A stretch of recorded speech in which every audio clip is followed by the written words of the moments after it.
Praise the Lord. పిల్లరా, ఈ యొక్క ఉదయకాల సమయంలో దేని వాక్యాన్ని చదువుకుందాం. పరిశుద్ధ గ్రంథం నుండి కీర్తన గ్రంథము 127 అధ్యాయం 1 వచనం.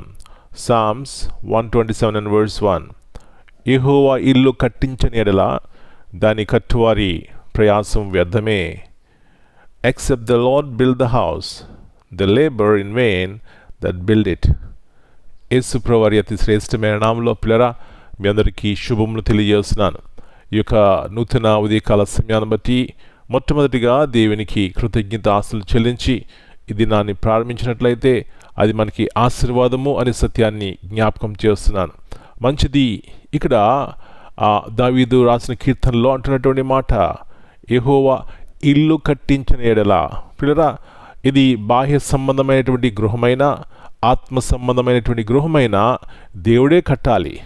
ఎందుకు అంటే దేవుని యొక్క జ్ఞానం మీద, దేవుని యొక్క వాక్యం మీద, దేవుని యొక్క వాక్యపు వెలుగులో ఎప్పుడైతే మనం కట్టబడతామో, మన గృహాలు కట్టబడతాయో, యథార్థమైన జీవితంలో కలిగి ఉంటారు, ప్రేమ కలిగి ఉంటారు, కృప కలిగి ఉంటారు, దయ కలిగి ఉంటారు, జాలి కలిగి ఉంటారండి, క్షమించే హృదయం కలిగి ఉంటారు.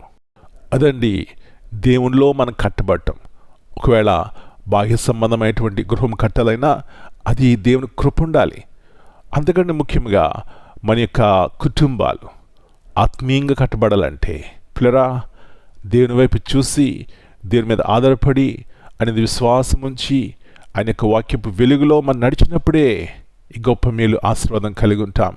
నా ప్రియ సహోదరి, ఈ ఉదయకాలంన లేచిన తర్వాత ఎవరి వైపు చూస్తున్నాం? మన గృహాలు కట్టేవాని వైపు చూసినట్లయితే ఆయన మనల్ని బాగు చేసి కట్టి మేలుకరమైనటువంటి జీవితాన్ని ఇస్తారండి, సమాధానకరమైనటువంటి జీవితాన్ని ఇస్తారు. అందుకని ముఖ్యంగా మన జీవితాలను రక్షించి నిత్య జీవపు మార్గములు మనల్ని నడిపిస్తారు. అలాంటి కృప ఈ దేవుడు మనందరికీ దయచేయనుగాక. ప్రార్థన చేసుకుందాం. పరలోకముందున మా తండ్రి, పరిశుద్ధమైన దేవ, మరి యొక్క నూతన ఉదయకాల సమయాన్ని బట్టి మీకు వందనాలు నాయనా. రాత్రంతా ప్రయాసపడినా ఏమీ పట్టలేని జాళ్ళ వల్లే కొన్నిసార్లు మా జీవితాలు ఉన్నాయి. క్షమించండి.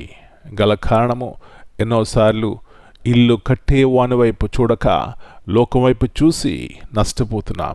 మరొకసారి జ్ఞాపకం చేస్తున్నారు, యెహోవా ఇల్లు కట్టించిన యెడల దాని కట్టువారు ప్రయాసము వ్యర్థమే అని. నాయనా, మా జీవితాలు వ్యర్థముగా కాకుండాలంటే మీ వైపు చూసి, మీ మీద ఆధారపడి, మీ యొక్క వాక్యపు వెలుగులో మేము ఉన్నప్పుడే జ్ఞానంతో నడుచుకుంటాం, తెలివిగా నడుచుకుంటాం, వివేకము కలిగి ఉంటాం, యథార్థముగా ఉంటాం. ప్రభువా, ఇలాంటి కృపను మా ప్రతి ఒక్కరికి దయచేయమని మరొకసారి మమ్మల్ని చేతిగా అప్పగించుకుంటున్నాం. ప్రతి ఒక్క అపాయం నుంచి, కీడు నుంచి తప్పించి మా జీవితాలు, మా గృహాలు, ప్రభువా, మా పిల్లల యొక్క గృహాలు కట్టండి నాయన. ఆత్మీయంగా బలపరిచి సహాయం ఇచ్చేయమని, మీ సమాధానము ప్రతి కుటుంబంలో ఏలుబడి చేయడానికి కృప దయచేయమని యేసు ప్రభువారి అతి శ్రేష్టమైన నామమును బట్టి ప్రార్థన చేస్తున్నాను తండ్రి. Amen. God bless you all. My dear brothers and sisters, greetings in the precious name of our Lord and Savior Jesus Christ. Here, if you see in Psalm 127 and verse 1, it calls believers to place their trust in God's wisdom rather than solely in their own abilities. It encourages us to seek His direction, commit our plans to Him, and acknowledge that every achievement is sustained by His grace. Amen.